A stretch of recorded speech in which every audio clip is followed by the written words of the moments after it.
how are you? So it's time for another composition lesson, okay? Last time we talked about secondary dominants, which help enhance diatonic chords. This time we're going to talk about borrowed chords, okay? Now, this lesson will be in the key of C, just for simplicity's sake.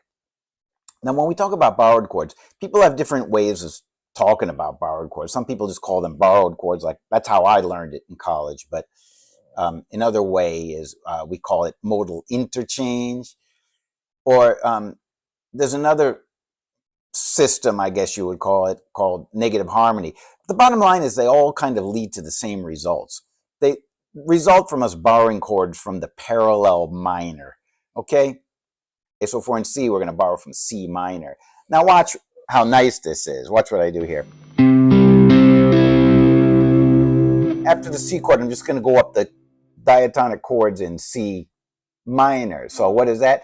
It's going to be D minor 7, flat 5, E flat major 7, F minor 7, G minor 7, A flat major 7, and B flat 7, okay? And watch how nice this sounds, okay?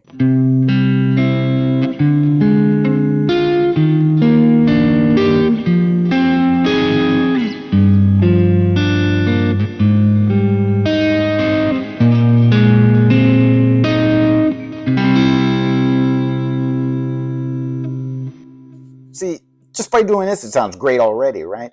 So now what we're going to do here is we're going to take Stand By Me, like we did with the secondary dominant chords, and we're going to just try some different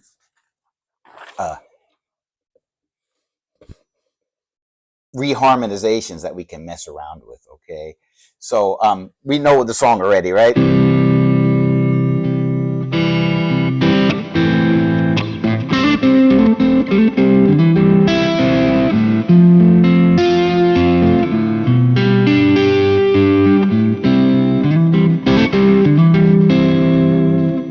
Right? That's easy enough. All right, so first let's mess around with that 5 chord, okay? It goes after the G, right? So now I'm going to keep the secondary dominants from the last lesson in the first 4 measures because I just like that. So we're going to go like this for the first 4.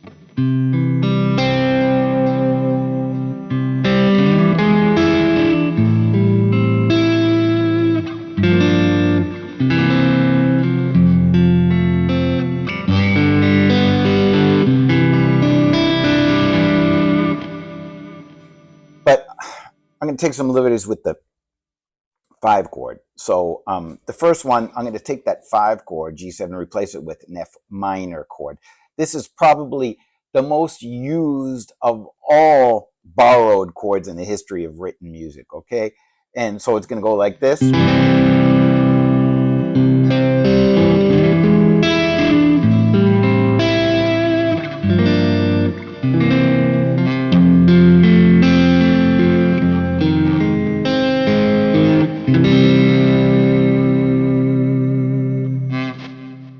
No, I won't be afraid. No, I won't shed a tear.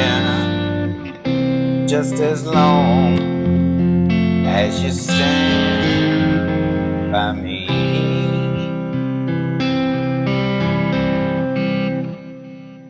So you might wonder, why does the F minor chord want to go to the 1 chord? It seems like the 5 chord would be a better choice, right? But why does that F minor chord sound so good? It's just because the notes in the F minor also want to resolve to notes that are in that tonic chord, okay? So the C is going to want to stay as a common tone. What else we got here? That A flat note.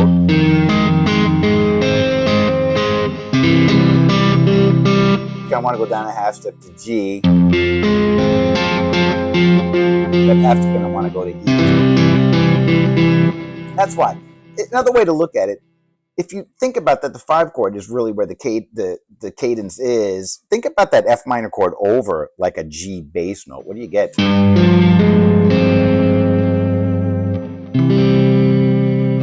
It's like a G flat 9 sus chord or something. And that would be another like kind of dominant chord that would want to go to the one chord. So that's just the way these borrowed minor chords work. They function by resolving back to that tonic chord one way or another, okay? Now, let's look at another example. Now I'm going to take the flat 7 chord, which would be B flat, and see how that works. It's going to sound like this.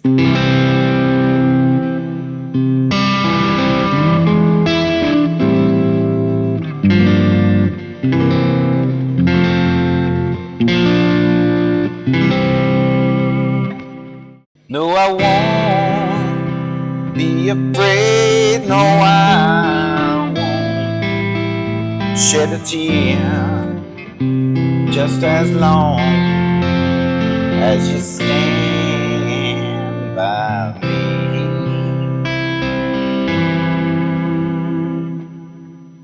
Okay, so that works great too. Next, we're going to take the 5 chord, and if you look at the guidelines here, one suggestion that negative harmony gives you is to replace the G7, we can use the 2 chord, the D minor 7 flat 5. And that sounds great too.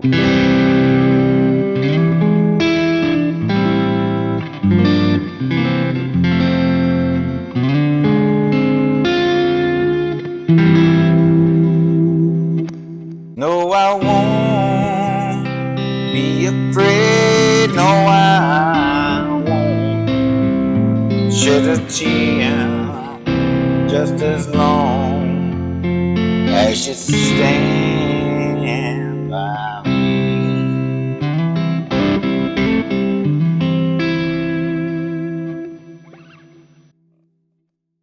Okay, so next up, what if we put both those together, the D minor 7 flat 5 and the F minor 7?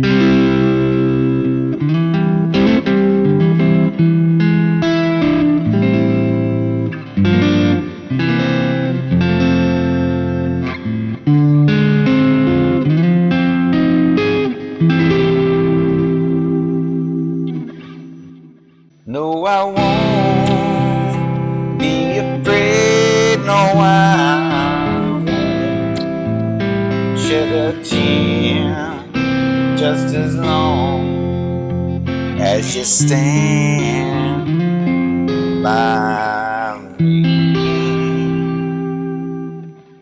All right, so let's move on to like just some other random things that we could possibly do. Look, it's one other possible substitution for the 1 chord is an A flat major 7 chord, which would be the flat 6 chord, right? And notice there's a common tone in it.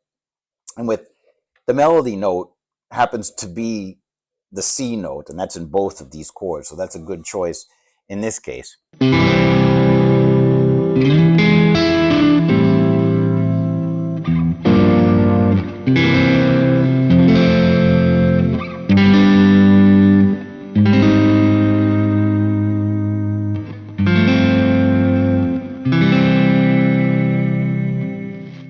Now I just put the G9 flat 7 chord in there because I wanted to send it back to the top, and that A flat major 7 chord doesn't really want to move to the 1 chord so easily. No, I won't be afraid. No, I won't shed a tear, just as long as you stand by me.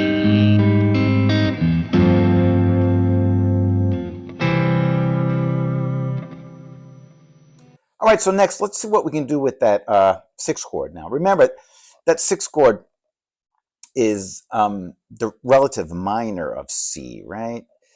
And so the guidelines say that we can replace that A minor chord with a C minor chord. Now, that seems to not make sense, right? Like, why would that be? The good reason is because, you see, A minor being the relative minor, it's a perfectly satisfying place to be for a little while. It doesn't want to move anywhere, right? But C minor is like that too, because that's the tonic of the parallel minor, and that doesn't really feel like it wants to move anywhere either. So that's why it works. So in that case, it's going to be like this.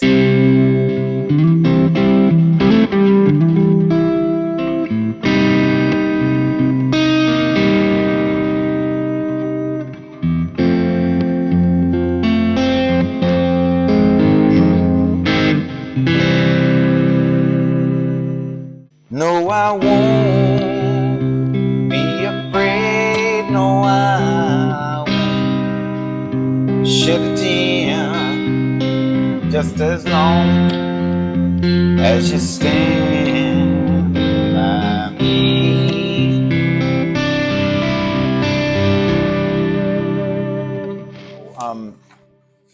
I'm not really saying that Stand By Me should be reharmonized, because it's fine the way it is, really. But this is just an easy way to, because we know the song so well, it's just an easy song to use to see how reharmonizations are going to work. All right, so that's what we got. All right, so now I'm going to go back to that composition I was working on for the series. Do you remember? It went like this.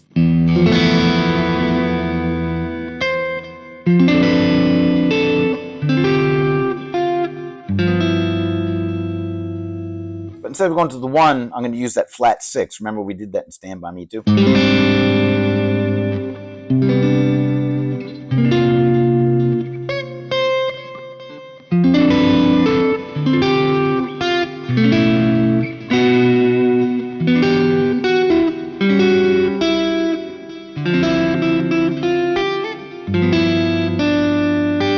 here again.